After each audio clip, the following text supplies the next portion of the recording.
Kita masuk sedikit ke realisasi sementara APBN 2025. Ini gambaran yang terakhir.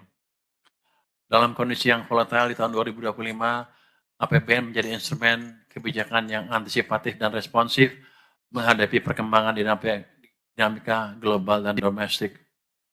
Kalau Anda lihat tuh, pendapatan negara itu mencapai 2.756,3 triliun rupiah. Ini hanya 91,7% dari APBN. Terus kalau lihat pendapatan perpajakannya, langsung di bawahnya penerimaan pajak hanya 1.917,6, ini hanya 87,6% dari APBN, dan kepabianan dan cukai 300,3, ini 99,6% dari target. PNBP mencapai 534,1 triliun, ini 104,0% dari target.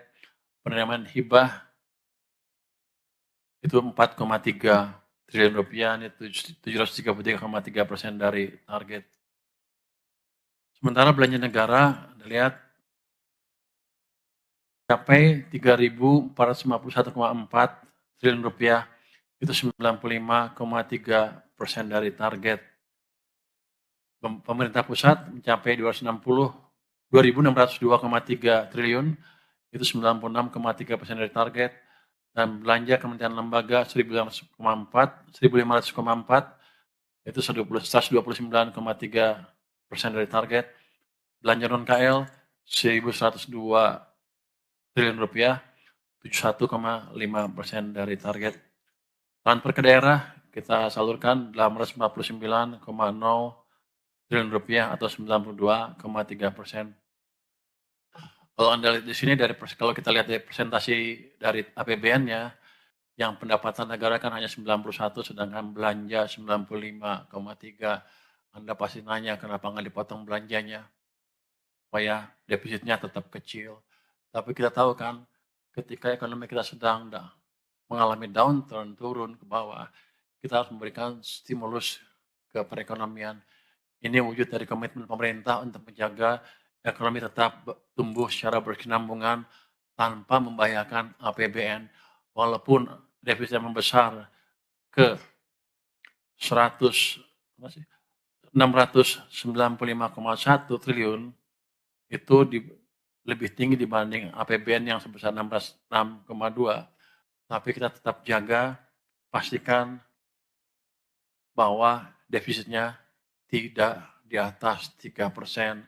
Defisitnya memang naik ke 2,92% dari rencana awal 2,53%.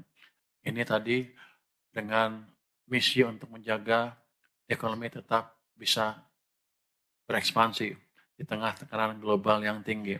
Inilah kebijakan real dari countercyclical yang sering saya bilang selama ini. Sebenarnya kalau saya buat nol defisit juga bisa. Saya potong anggarannya, tapi ekonominya morat-marit. Jadi ini adalah kepiawaian dari teman-teman di Kementerian Perekonomian Keuangan untuk memastikan ekonomi bisa bertumbuh terus tanpa mengorbankan sisi kehati-hatian dari fiskal. Walaupun gelembung, kita pastikan di bawah 3%, ini adalah standar Maastricht Treaty yang paling ketat. Jadi kita mengacu ke sana terus walaupun keadaan agak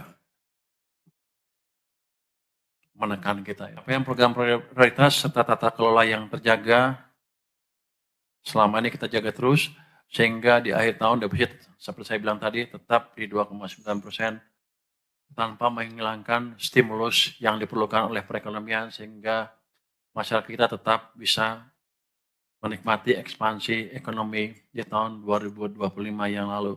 Saya